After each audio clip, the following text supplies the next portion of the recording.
তাদেরকে তো দেশের মানুষ 1971 সালেই দেখেছে। তারেক রহমানের বক্তব্যের বিরোধিতা করে জামায়াতে যোগ দিলেন বিএনপি থেকে 5 বার বহিষ্কৃত হওয়া সংসদ সদস্য অবসরপ্রাপ্ত মেয়র আখতারুজ্জামান। শনিবার সদস্য ফরম পূরণ করে আনুষ্ঠানিকভাবে জামায়াতে যোগ দেন তিনি। জানান, জামায়াতে যোগ দিলেও আসন্ন সংসদ নির্বাচনে অংশ নেবেন না তিনি।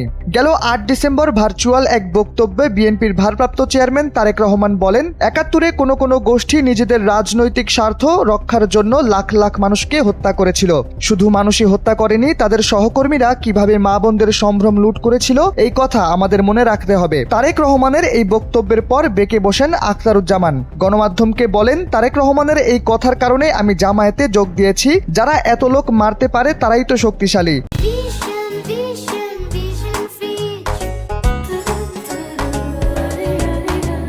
তাদের পাশে থাকা দরকার মনে করে যোগ দিয়েছি। বিএনপি থেকে 5 বার বহিষ্কার হওয়া আখতারুজ্জামান সর্বশেষ 2022 সালে দলের শৃঙ্খলা ভঙ্গের দায়ে বহিষ্কার হয়েছিলেন। নানা সময় গণমাধ্যমে তিনি ছিলেন সরব। বিএনপি থেকে 2 বার তিনি কিশোরগঞ্জ 2 আসনে সংসদ সদস্য নির্বাচিত হন।